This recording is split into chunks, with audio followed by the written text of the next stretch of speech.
દિવસ મહાપુરુષો પધારી અને ખૂબ દીપાયો છે. રાજકોટ થી ગામો ગામથી સંતો આવ્યા. વિવેકાનંદ મહારાજ, ભાર્ગવ મહારાજ, દેવરાજ મહારાજ, કુંવરજી મહારાજ, અમારે રાઘવરામ મહારાજ, આસલપુર થી ઘનશ્યામરામ મહારાજ, વાણીના સમ્રાટ, અને મુકેશ મહારાજ, ભોયરાથી ભરતરામ મહારાજ, દેવારામ મહારાજ, લાખાવાડ થી આ બધા સંતોએ ભક્તોએ આવીને આ કામને દીપાયું છે. કાનજી મહારાજ ભૂલાઈ ન જાય, રાજકોટ થી આવ્યા છે. ગામો ગામ થી સંતોએ આવીને આ પ્રસંગને દીપાયો છે. મારા વાલા,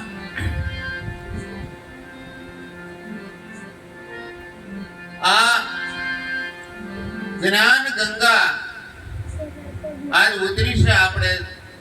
આપણે વચ્ચે જેને નાવું હોય નાહી લીજો મારા વાલા. આવો અવસર વારંવાર નથી આવતો.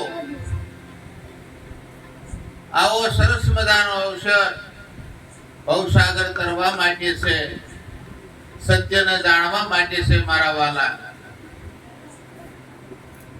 કોઈ મહારાજા ફરવા નીકળ્યા, સેનાપતિને બે એક કઠિયારો મળ્યો સામો. ચિત્રે હાલ રાજાને દિયા આવી કે આને આપણે ઓલું ચંદનના ઝાડનું વન આને આપી દો, બચારો સુખી થાય. પ્રધાને કઠિયારાને બોલાવીને ઝાડનું જે ચંદનનું વન હતું એ આપી દીધું. થોડોક ટાઈમ થયો, વળી પાછા રાજાને પ્રધાન નીકળ્યા કે ઓલો કઠિયારો સુખી થઈ ગયો છે. એની એ હાલતમાં પાછો ભારો માથે લાકડાનો નીકળ્યો. એટલે ભાઈ તને 100 ઝાડનું વન આપ્યું, છતાં તું સુખી ન થયો ચંદનનું, તો કે શું કરીએ મહારાજા, અમારો ધંધો જ એવો કોલસા કરીને વેચવાનો. એટલે ચંદનના ઝાડના કે કોલસા તે કરી નાખ્યા, તો કે વિધ્યા છે 15-20 ઝાડ. એક ઝાડનો ડાળીનો એક આવડો ટુકડો લઈ અને પ્રધાનને કીધું આની બજારમાં કિંમત કેટલી છે. બજારમાં જઈને એક આવડા ટુકડાની કિંમત આંકી તો 500 રૂપિયા એક આવડા કટકાના. ત્યાં કોલસા કર્યા એનું શું બધું. એમ આપણને પરમાત્માએ 100 વર્ષનું આ માનવ દેહ રૂપી વન આપ્યું છે. જો પરમાત્માના પંથે આપણે નો હાલ્યા તો માનું કે આપણે આના કોલસા કર્યા છે. અને કોલસા નો થાય એનું મારા વાલા ધ્યાન રાખવાની જરૂર છે. જય હો. અને આવો અવસર હમણાં બેને વાત કરી, ચારે યુગમાં સંતો થયા સુંદડીના અધિકારી, ઓઢીને ભયપદ પામ્યા કે એવી બધી સંતો વાતો કરે છે. એ સુંદડી કઈ છે? જ્ઞાન રૂપી સુંદડી મારા વાલા. પહેલા યુગમાં પ્રહલાદે ઓઢી, બીજા યુગમાં હરિશ્ચંદ્રે ઓઢી, ત્રીજા યુગમાં ધર્મરાજાએ ઓઢી, ચોથા યુગમાં બળીરાજાએ ઓઢી. અને જેને જેને આ સુંદડી ઓઢી છે આજે અમર બની ગયા છે, એના ગુણ આજે ગાય છે મારા વાલા. અને એની આ જ્ઞાન રૂપી સુંદડી આપણે બધાએ ઓઢી છે. અને જો આપણે અમર ન બનીએ તો આપણામાં કંઈક કસાશ હોય. पारस मणि और सदगुरु में बड़ा अंतरा जान. पारस लोढ़ा ने करे दंशन करे पण गुरु करे आप समान. जो पारस मणि लोढ़ा ने अडाड़वाथी जो होनु न बने तो मानू का लोढ़ું નથી, કાટી ગયેલું છે કા પારસ મણિ. બેમાંથી એક વાત નક્કી છે, સદગુરુ મળ્યા હોય, ગણપત કે સેજનો સુધીરો વિમળ મળે નહીં વાણે, કા ગુરુ જ્ઞાન વિજ્ઞાન કા ઈ પાપી પ્રાણે. બેમાંથી એક વાત નક્કી હોય મારા વાલા, જીવન સુધારી લેવું. આજથી જ વિચાર કરજો કે આપણામાં કુટેવું હોય કાઢી નાખો. સત્યને માર્ગે ચાલો મારા વાલા, આવો અવસર નહીં મળે. આ મૂળ મહિનાનું જાળવું છે, કરોડો રૂપિયા હોય તો મેકીને એક પળમાં જતું રહેવાનું છે. આ કાયા છૂટી જશે કાલ, માટે જાગી જાઓ. આવી તક મળે છે, ટાણું મળ્યું છે. સંતો પોકારી પોકારીને કહે છે આ છેલ્લો અવસર છે. ખોડદાસ મહારાજે કીધું છે કે જીવડા જાગીને જો એક વાર, અવસર છેલ્લો મળ્યો છે. સુઈ સૂર્યો છે માયાની મોજમાં, ઉઠીને ભાગ તારા સ્વરૂપની ખોજમાં. તારા સ્વરૂપને ખોજી લે, તું ગોતી લે કે તું કોણ છો, ક્યાંથી આવ્યો છો ને ક્યાં તારું મુકામ છે. આ જાણી લેવાની મારા વાલા જરૂર છે ને આજથી જ નક્કી કરી લેજો. જીવન એવું ધૂપસળ જેવું બનાવો, જગત યાદ કરે. જબ આવ્યો જગત में जग से तुम रोई, ऐसी करनी कर सलो जब तुम हसे ने जग रोई. જગત તમને યાદ કરે મારા વાલા, શું કામ ન કરે. જીવન એવું બનાવી દો. સદગુરુ મળી ગયા હોય તો આપણું જીવન પવિત્ર બની જ જવું જોઈએ મારા વાલા. ખાલી ગુરુ મહારાજ બોલવાથી આ જ્ઞાન નહીં થાય. સત્ય જીવનમાં ઉતારી લ્યો. કેટલી તાલાવેલી હોય. જેમ ગરીબ માણસને જો હીરાની ખાણ મળી ગઈ હોય કેટલો આનંદમાં હોય, એમ જે પરમાત્માને ગોતતા આવીને પરમાત્માનું નામ જડી ગયું એના હૃદયમાં કેટલો આનંદ હોય મારા વાલા. અને જે લેવા જેવું તો હરિનું નામ છે એ હારે આવશે. આ ભૌતિક સંપત્તિ તો આનંદ પડી રહેવાની છે. દરેક સંતો કહે છે માત પિતા સુત બંધવ નારી સંગાતે કોઈ નહીં આવે તારી હારે. હે જીવડા પ્રભુ ભજન કર ને તર જીવડા જમડા લઈ જશે મારી. જો જમડાના હાથે મોત નો મેળવવું હોય તો આ જ્ઞાન ગંગામાં નાહી લીધું મારા વાલા, અને જીવનમાં ઉતારી દીજો. આવો અવસર વારંવાર નહીં મળે. જબરદાને કીધું છે કે આ જીવને ખરી ખબર ક્યારે પડે દેવ મારો આ દેહ દેવળમાં મળે. આ જગતના ભોળા છે માનવી દેવને ગોતે દેવળે દેવળે. જપ તપ વ્રત તીરથ કરીને દેહને ગાળે હિમાલય. જીવને ખરી ખબર ક્યારે પડે કે દેવ મારો આ દેહ દેવળમાં મળે. નજર કરું ત્યાં નર હરી મારો યુક્તિથી જોવા મળે. જબરદાન કે જગદીશ વિના કોઈ ખાલી ન મળે. આ કાયામાં અમૃત કૂપો ટપકે છે હર પડે. ગળે પળ અટકી જાય તો આનો મેળ ન મળે. આ સાલ તો સુવાસો થંભી જાય છે પછી આનો મેળ નહીં મળે મારા. જ્યાં સુધી આમાં પ્રાણ હાલે છે ત્યાં સુધીમાં તમે સત્યના માર્ગે સડી જાઓ. નકર મંગળદાસે એમ કીધું આજ્ઞાને અંજવાળે જોવે તો એને મારે શું કહેવું. આટલી બધી લાઈટ છે ને આજ્ઞાના અંજવાળે તમને પરમાત્મા જડે નહીં? નો જડે મારા વાલા. જાગી જાઓ. આવી તક વારંવાર નથી મળવાની. પણ મહાપુરુષો આપણને પોકારી પોકારીને કહે છે તમે દેખો દિલની માય, પરખો પણની માય, સર્જનહારો ક્યાં છુપાણો છે આ સૃષ્ટિની માય. આ નજરે જોતા નહીં નિરખાય, સતા રહ્યો છે સબ ઘટની માય. આ ઘાટમાં નહીં ભળાય, પરમાત્મા છે અઘાટની માય. પરમાત્માને ઓળખવા સુરતા રાખો ગુરુ શરણની માય. આ તમને ઘાટમાં નહીં ભળાય, પરમાત્મા છે અઘાટની માય. પરમાત્મા અઘાટ છે, નિરંજન છે, નિરાકાર છે. આ સર્વ ચક્ષુ વડે તમને નહીં ભળાય, કારણ કે ભગવાને ના પાડે છે કે હે અર્જુન આ તારી સર્વ ચક્ષુ વડે મને નહીં જોઈ છે. તારે મારા દર્શન કરવા હોય તો તું લે, તને દિવ્ય ચક્ષુ આપું. દિવ્ય ચક્ષુ લે આત્માનું જ્ઞાન. જ્યારે દિવ્ય ચક્ષુ મળશે તે તમને પરમાત્મા સસરાસરમાં વ્યાપક એની અનુભૂતિ થાય છે મારા વાળા. અને એવું આપણને આ તક મળે છે. પહેલાના સમયમાં મહાપુરુષો રાજા રજવાડામાં એ ભક્તિ કરતા.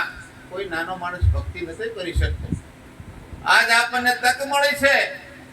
જાગી જવાની જરૂર છે મારા વાલા.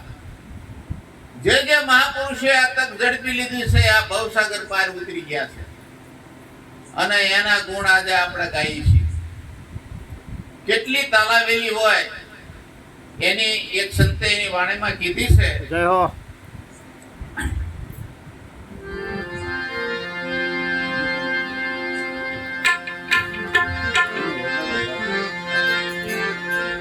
કબીર કુઆ એક હૈન પનહારી એને બર્તન ન્યારે ન્યારે આની સબ માએ આવું કોઈ રે બતાવો યમને જો રે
રે પ્યાસી પીયું રામની રે જપું તો પીયું પીયું રાજા રે જપું તો પીયું પીયું રાજા રે તાપે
જોગી મારી કાયાનો ઘડનાર જોગી મળે તો અમે જીવીએ નહીતર છોડી દઉં મારા પ્રાણ આટલી તાલાવેલી હોય તો પરમાત્મા એની ઘડીએ મળે મારા વાલા જરાય વાત નથી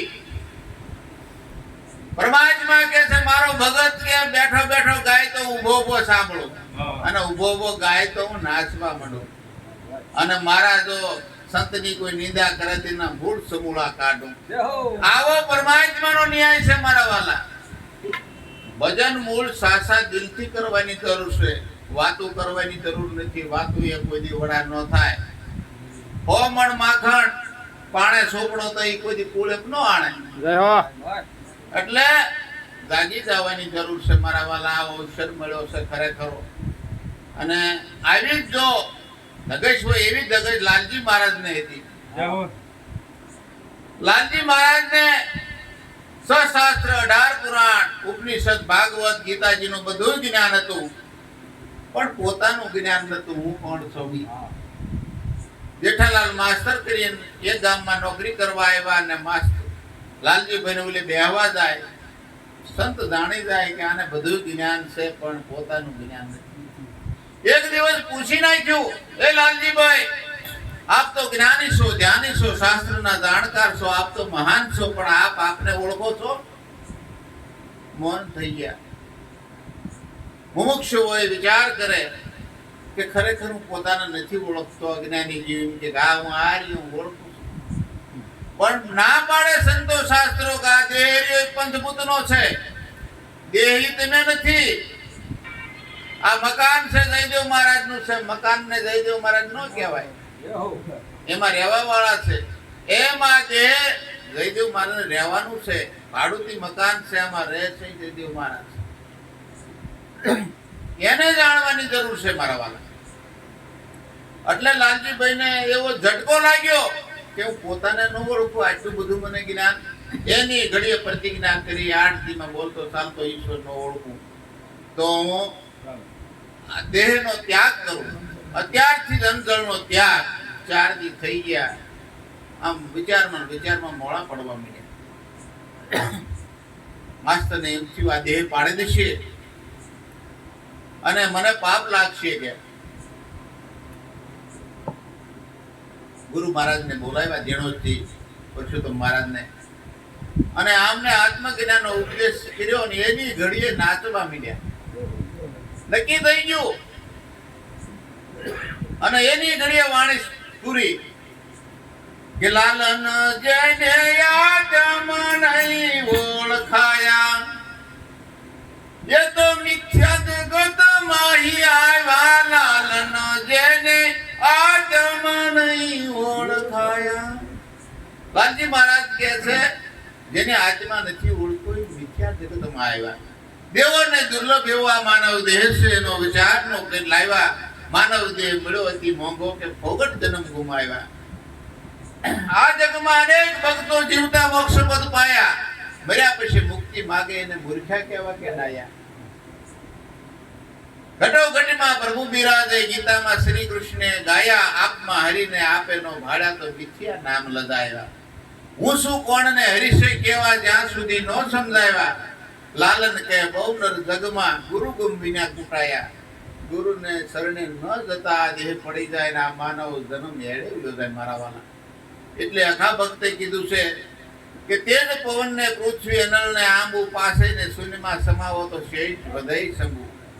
વિના પૃથ્વી પાવ પલટ્યો, વિના વાટે દીવો. જે ઘરે મુવા પછી જાવ એ ઘર કે જીવતા જો. આ દેહ પડી જાય જે ઘરે જવાનું છે એ ઘર જીવતા જોવા માટે આપણને માનવ દેહ મળ્યો છે મારા વાલા. અને એ ઘર જોવાની સદગુરુ મહારાજ બધા સંતોને શક્તિ આપે એવી પ્રાર્થના. બોલો સદગુરુ મહારાજની જય.